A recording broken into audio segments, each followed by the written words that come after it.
Hello everyone welcome to authentic Indian cooking. അപ്പോൾ ഇന്ന് ഞാൻ വന്നിരിക്കുന്നത് ഒരു ബീഫ് കറിയുടെ വീഡിയോ ആയിട്ടാണ് വന്നിരിക്കുന്നത്.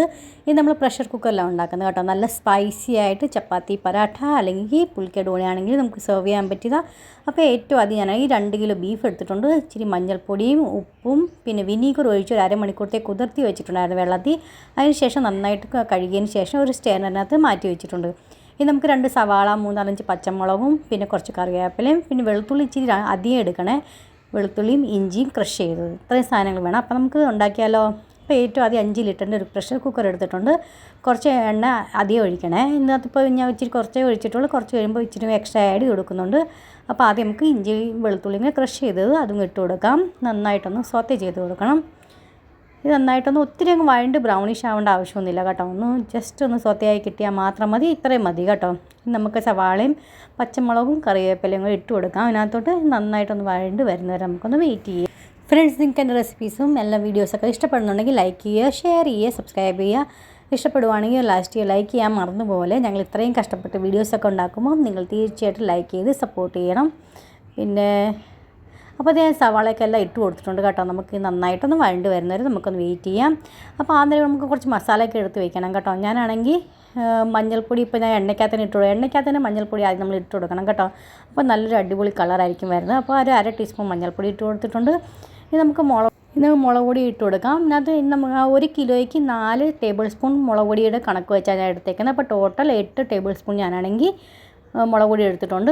2 കിലോ ബീഫ് ഉണ്ടല്ലോ, അപ്പോൾ അതനുസരിച്ച് വേണം. ഇച്ചിരി സ്പൈസി ആയിട്ട് ഉണ്ടാക്കാനാണ് നമ്മളിങ്ങനെ ചെയ്യുന്നത്. അപ്പോൾ നിങ്ങൾക്ക് എത്ര എരിവ് ഇഷ്ടമെന്ന് വെച്ചാൽ അതനുസരിച്ച് ഏഡ് ചെയ്താൽ മതി കേട്ടോ. ഇനി നമുക്കൊരു 4 ടേബിൾ സ്പൂൺ നമുക്കാണെങ്കിൽ മല്ലിപ്പൊടിയും ഇട്ട് കൊടുക്കാം. അതും നന്നായിട്ടൊന്ന് സോത്തേ ചെയ്യാം. ലോ ഫ്ലെയിമിൽ വെച്ച് കൊടുക്കണേ. നമ്മുടെ മസാലയൊന്നും കരിഞ്ഞ് പോവാതെ സൂക്ഷിക്കണം. പിന്നെ അത് കഴിഞ്ഞിട്ട് നമുക്കാണെങ്കിൽ ഇതിനകത്ത് 1 ടീസ്പൂൺ നമ്മുടെ ഹോം മെയ്ഡ് ഗരം മസാല ഇട്ട് കൊടുക്കാം. പിന്നെ 1 ടേബിൾ സ്പൂൺ നമ്മൾ കുരുമുളക് ക്രഷ് ചെയ്തും കൂടെ ആഡ് ചെയ്ത് കൊടുക്കണം. അപ്പോൾ ഇതെല്ലാം നന്നായിട്ടൊന്ന് സോത്തേ ആയി വന്നിട്ടുണ്ട്. ഇനി നമുക്ക് ഗരം മസാലയും കുരുമുളക് ക്രഷ് ചെയ്തും കൂടെ ആഡ് ചെയ്ത് കൊടുക്കാം. അപ്പോൾ ഇതെല്ലാം കൂടി നന്നായിട്ടൊന്ന് സോത്തേ ആയി വന്നു കഴിഞ്ഞിട്ടുണ്ട്. അപ്പോൾ ഇനി നമുക്കാണെങ്കിൽ നമ്മുടെ ബീഫൊക്കെ റെഡിയാക്കി വെച്ചിരുന്നത്, കഴുകിയൊക്കെ വെച്ചിരുന്നത്, അത് നന്നായിട്ട് അതിൻ്റെ ഒരു 5-8 വെള്ളത്തിലെങ്കിലും നന്നായി കഴുകിയെടുക്കണം കേട്ടോ. എന്നിട്ട് നമുക്ക് അത് നന്നായിട്ട് പിഴിഞ്ഞ് നമുക്ക് വേണം സ്റ്റെയിനറിൽ വെച്ച് കൊടുക്കാനായിട്ട്. ഇനി നമുക്ക് വെള്ളമില്ലാതെ അതിനകത്ത് ഇട്ട് കൊടുക്കാം. ഇനി നമുക്കാണെങ്കിൽ ഒരു 2-3 മിനിറ്റ് ഈ മസാലയ്ക്കകത്ത് തന്നെ ഇട്ടൊന്ന് വഴറ്റിയെടുക്കണം കേട്ടോ.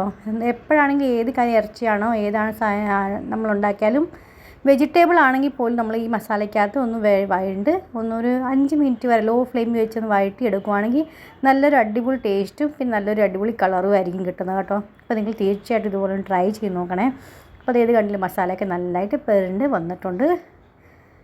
ഇത്ര മതി കേട്ടോ. ഇനി നമുക്കാണെങ്കിൽ അതിനകത്ത് വെള്ളം ഒഴിച്ചു കൊടുക്കാം. വെള്ളം എപ്പോഴാണെങ്കിലും ഒഴിക്കുമ്പോൾ ചൂട് വെള്ളമേ ഒഴിച്ചു കൊടുക്കാവുള്ളൂ. തണുത്ത വെള്ളം എടുത്ത് ഒഴിച്ചു കൊടുക്കല്ലേ കേട്ടോ. എന്ന് വെച്ചാൽ നമ്മുടെ ഈ മസാലയുടെ ഈ കളറൊക്കെ വന്നില്ലേ, അപ്പോൾ അതൊക്കെ ഡൗൺ ആയി പോകാനും പിന്നെ കാണാനൊരു ലുക്കും കിട്ടത്തില്ല കേട്ടോ. ഒരു കളറൊക്കെ ചേഞ്ച് ആയിപ്പോയാൽ. അപ്പോൾ അത് കാരണം കൊണ്ട് എപ്പോഴും ചൂട് വെള്ളമേ ഒഴിച്ചു കൊടുക്കാവുള്ളൂ. ഇപ്പോൾ നമുക്കാണെങ്കിൽ 1 ടേബിൾ സ്പൂൺ ഉപ്പും ഇട്ട് കൊടുത്തിട്ടുണ്ട്. നന്നായിട്ടൊന്ന് മിക്സാക്കി കൊടുക്കാം. ഇനി നമുക്ക് 1 കപ്പ് വെള്ളം, ഒത്തിരി വെള്ളം വേണ്ട കേട്ടോ. ബീഫിൽ നിന്ന് ഇനി വെള്ളം ഇറങ്ങി വരുമല്ലോ, അപ്പോൾ അതനുസരിച്ച് നമുക്ക് വേണം ഒഴിച്ചു കൊടുക്കാനായിട്ട്. അപ്പോൾ ഇതാണെങ്കിൽ പിന്നെ എല്ലാം ബീഫിൻ്റെയും വേവിൻ്റെ കണക്ക് അതനുസരിച്ചിരിക്കും. അപ്പം നമുക്ക് ഇത്രയും വെള്ളം ഞാൻ ഇത്രയും ഒഴിച്ചു കൊടുത്തിട്ടുണ്ട് കേട്ടോ. നന്നായിട്ടൊന്ന് മുങ്ങിക്കിടക്കുന്ന രീതി വേണം. ഇതുപോലെ ഒന്ന് നമുക്ക് അമക്കി കൊടുക്കാം. നമുക്കാണെങ്കിൽ ഹൈ ഫ്ലെയിമിൽ 1 വിസിലും പിന്നെ ഒരു മീഡിയം ഫ്ലെയിമിൽ നമുക്കൊരു 7 വിസിൽ, ടോട്ടൽ നമുക്ക് 8 വിസിൽ വേണം ചെയ്യാനായിട്ട്. അപ്പോൾ അതുവരെ നമുക്കൊന്ന് വെയിറ്റ് ചെയ്യാം. എല്ലാ ബീഫിൻ്റെയും വേവ് അതിൻ്റെ കണക്ക് ആദ്യം വ്യത്യാസങ്ങൾ വരും കേട്ടോ എല്ലാ സൈഡിലും. അപ്പം ഞങ്ങളുടെ ഇവിടെ ബീഫിനൊക്കെ ഇച്ചിരി വേവ് കൂടുതലാണ് കേട്ടോ. അപ്പോൾ അതനുസരിച്ചാണ് ഞാൻ വെക്കുന്നത്.